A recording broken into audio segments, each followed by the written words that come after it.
celebrity came by yesterday and told me that you want to become a freelancer in 2025. Just kidding.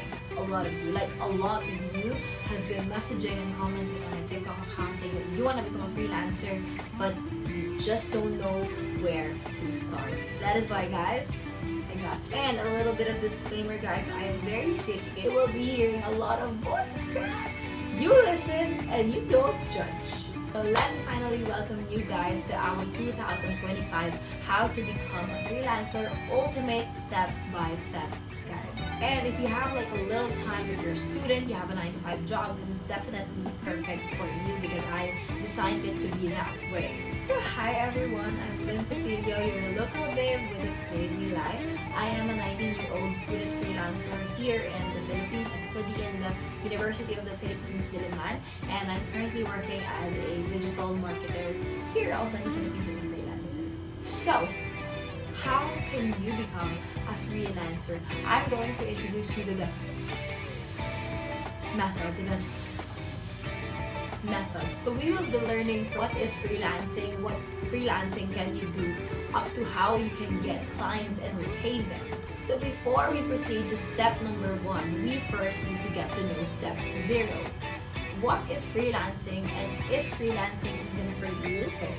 What I want you guys first to know and realize is that freelancing is a form of business, okay? Meaning you can be paid per project, you can be paid on a retainer on a monthly basis, but the bottom line is you are an independent contractor. Meaning, number 1, you are not an employee, so you can lose your job at any time. But, number 2, that means you can also have as many clients as you want. Number 3 is that this is usually done on a very flexible schedule. You don't have a time slot. It's done on a work from home setup. So just make sure that freelancing is really for you. That if you can take heartbreaks of being rejected by clients over and over again, then welcome to the freelancing community. Okay, without further ado, let us now proceed, guys, to our step number 1, which is the which is discovering or learning about your core skill. What is a core skill? Core skill is a type of strong foundational skill by which you can step out your freelancing career off. So I know this sounds a bit confusing, but we're gonna learn all about it as we proceed on the video. So there are 3 ways to kind of like discover or learn about your core skill. Okay, so the first way that you can discover or learn about your core skill is through your passion. Maybe there's already something that you love doing that you can consider as your core skill. For example, maybe you're a creative person, you like arts and crafts, that's a type of core skill. Or maybe you like marketing, or maybe you're someone who loves social media, you know, those type of stuff. Or maybe you're someone who is good at writing essays in school. Maybe your core skill is actually writing. Ask yourself, what is something that you love doing? For the second way is that you can also look at your skill set. Maybe your core skill is something that you don't really love doing, but you're really good at doing it. Oh, am I good at writing? Oh, am I actually good at crafts? I think I have an eye for a detail. Or maybe you're good at math, you're good at English, you're good at science. There is always a place for something in freelancing, as long as it is something that people need, okay? So now the question that you may have is, what if I don't have anything?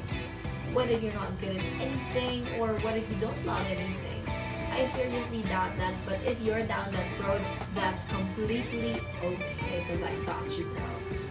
Guys, skills, passion, whatever, core skills, they are learnable. Because a common misconception that I get on my TikTok is like, I don't have any skill, I can't do this.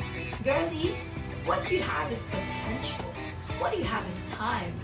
And what you're lacking is effort. Skills are learnable, so don't be discouraged, okay? Moving on, we are now proceeding to step number 2, which is the have your core skill. You've thought of something. What I want you to do now is I want you to turn it into a form of service. Let me give you an example. For example, you have 2 core skills. You're good at social media and you're good at persuading other people. If you join these both and turn it into a service, then why not try digital marketing? Think of something that people are looking for. If you don't have any idea what kind of service that you want to turn your skill into, my biggest tip is to go on Facebook and go on freelancing groups. You can see there what people are looking to hire. Or you can also go to Fiverr, to Indeed, to Upwork. So when you kind of see something wherein the service and the job description of that service aligns with what you love doing, what you can do, or what you've learned, then definitely go for that if that's what you like. And guys, if you notice, I am not recommending for you to like straight up do targeting that, oh, I only want to target female CEOs. That's definitely okay, but that's not the point of this video. What I want for you guys to do is just start. Because that's the hardest part. Time for step number 3. We're proceeding a little bit fast here now because this is the best and probably the most important part. This is your of this, the start. This is your pre-launch era. So I want you to listen carefully of the things that I'm going to say. Let's say you now have your skill turned into a service. Now you have your service. The next thing that you want to do is to learn all about it. Because yes, that is your core skill, but it doesn't mean that you can really do what the service demands. This is gonna be so controversial, but when I started social media management, guys, I did not take any paid course. I went on YouTube to watch these vloggers saying, oh, this is how I do my social media management job. This is what I do, this is what I need, this is what you need to prepare, this is your SOP whatsoever. I didn't pay for any course. If you don't have the budget yet to pay for any course, then don't, because it is not a requirement. There are a lot of free resources. You just need to put your time and effort into it. So don't sweat it if you can't pay for the 2,499 course or even the 199 course. If you want to become a social media manager, these are the YouTubers, I'm just gonna put them around here, that I watch before starting out. Please, please, please do not start with zero idea about the service, because I've been seeing a lot of people on Facebook saying that, hey, I just got this client but I don't know what to do next. Guys, please don't be like that, okay? Because what's gonna happen? You're gonna get clients, but you're not gonna retain them, and we don't want that. Now, let's say you're learning all about the sheesh in your niche or in your service whatsoever. It's now time to create your portfolio. In freelancing babes, we don't usually have CVs or resumes. What we have are portfolios. Portfolio is basically a compilation of your professional background. Portfolios are made differently by every single freelancer, but for reference, this is what is included. I'm just gonna flash it in the screen. This is what is included in my portfolio. I've gotten a ton of clients with this, okay?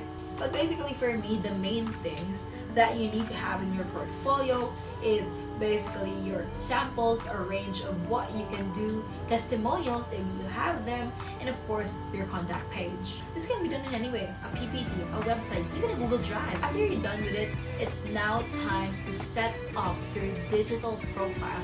So babes, once you've decided that you want to become a freelancer, I would definitely recommend for you to set up some sort of profile, at least in Facebook, so you can explore Facebook groups. But this is the time, during or after you've made your portfolio, this is definitely the time that I want you to set up and optimize your profiles in all of the digital realm. Because remember guys, your profiles are also your portfolios, because people can actually see you in person. The only thing that they have in reference is your portfolio and the way that you present yourself. Think of your profiles as your substitution to the attires that you would wear to job interviews, as the makeup that you put on. Think of it as the time that you do to help prepare your hair every day. That is your presentation. So what I want you to do is go to these platforms: Facebook, Instagram, TikTok, Upwork, LinkedIn, Fiverr, OLJ. Go set up an account. But here's the thing, I just want you to set them all up But I don't want you to focus on all of them. I want you to focus on at least 1 to 2. As for me, I started with Facebook first and then I ventured into TikTok. So I started with just 1 or 2 because you don't want to overwhelm yourself with too many profiles. But why am I recommending for you to set up all your profiles in all of these social media and freelancing platforms? It's because I want you to reserve that name so that when you do decide that you want to pursue this type of platform, is that you have some sort of uniformity between all your profiles. So let me rewind on step number 3 because I know it was kind of a roller coaster ride. You need to learn your skill as a form of profession. Go to YouTube, go to HubSpot, go to Udemy, go to Coursera. 2, you now have to create your portfolio. This is basically a compilation of your professional background. I've given you guys an overview of what is included in mine. 3 is you now have to create your profiles in all across of the digital platform, both freelancing and social media platform sites. And of course guys, this video is very general, but depending on your profession, you may need to collect some more templates and some more learnings. Now it's probably time for your favorite part. This is called marketing or selling your services. It's now time to get the ka-ching. So now that it's time to sell your services, there are about 4 ways. Actually, it's only 3, but I'm gonna add 1 more on ways that you can sell. If you're someone that has like a good family background and a lot of the people in your family or business owners, then definitely offer your services to them either pro bono or with like an internship type of allowance. So that's the first way. The second way is for ordinary people like me who doesn't really have a lot of connections. When you're just starting out and you kind of don't have any leverage yet, what you can do to get clients fast, you can either do 2 things. Offer your services for a very low amount of money, kind of like on an internship level type of allowance, or you can also do pro bono. Pro bono is giving your services for free so that you can get 1, experience, and number 2, testimonial from clients. So here are examples of internships that I last saw. The first way to market on social media, but there's actually a second way that is number 1, more tedious, but number 2, more effective, meaning you can garner more income using this method, but it's going to take time. This is called marketing yourself. If you're applying to job postings, there is a budget that they already have in mind for you. But when you build a very successful online community with showing that you know what you're doing, showing that you can do something for them in a very effective manner, you are going to pay it. Like, why? Because they're coming to you. You're not coming to them. They need you. That is why you can negotiate for higher pays. But as I mentioned earlier, this will take time. So if you want someone to look up to when using this method, I know 2 freelancers that are really great at building their online presence, and now they're able to negotiate what kind of pay they want. Number 1 is Press Socials. You can see her Facebook here. This is not sponsored. I just really like her profile. The second one is Miss Cyril Garcia. She really has a good online presence, kind of like a professional vibe. I believe that she started solo. She's really good at building her online presence, so you can both check these amazing women here. And the third way that you can find some clients is through freelancing sites. These are minds for jobs, but of course there are still scams, so be careful guys, okay? We have Glassdoor, Upwork, Online Jobs PH, Fiverr. Those are freelancing sites that you can apply to. Definitely set up your profiles there. And the third way that you can find some clients, I don't do this because it's too tedious, too ineffective, inefficient, but you can also do cold calling, going to message people that you offer the services and you think that they need it. But the reason why I don't like this is because you're stepping back further into the buyer journey. Let me give you a scenario and explanation. People who are looking for people to work with, they are aware of that problem. They are aware that they need someone. But when you're doing cold calling, you don't know, you're not sure whether they are aware that they have that problem. Meaning you have to take off layers of hindrances from them buying from you. So I know this has been one hell of a lot of a chica, and of course you don't want to miss this. If you're a newbie yourself, I'm going to give you golden tips from my experience on how I am able to raise my prices up and to get clients fast. Number 1, if you did all of those that I said to you and you still don't have any client and you're beating yourself saying like, I don't know what to do. I don't have any clients. No one does that. Shut up, honey. It's not a math question. The reason why you don't have any clients is that you're still doing something wrong. I want you to reflect on yourself. Did I apply to as many job postings that I can? Was the way that I applied really good? Or was there something sloppy about it? Number 2, are my profiles optimized, or is my portfolio okay? Does it showcase what I can do and what I can provide for them? And I know this is the hard truth, but you need to accept it and you want to go on freelancing. What I did was I personally treat applying to job postings as a form of a full-time job.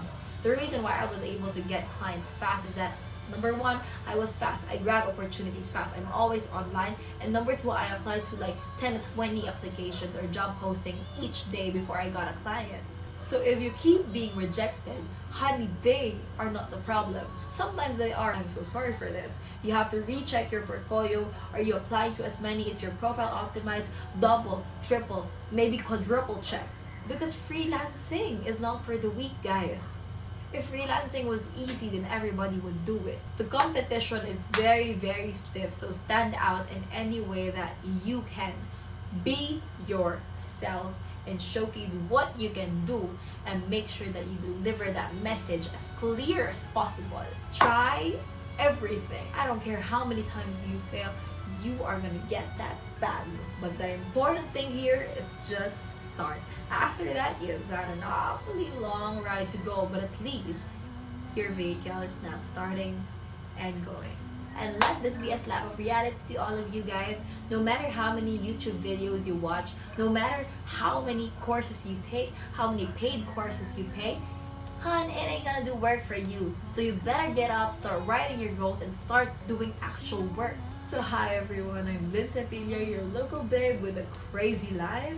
And I'm now signing off in this YouTube video. My voice is very coarse. Is that the right term? I don't know. But anyways, thanks so much guys for watching. I hope that you've learned something truly valuable from me as a freelancer. And I hope to see you all in the freelancing world next year taking action.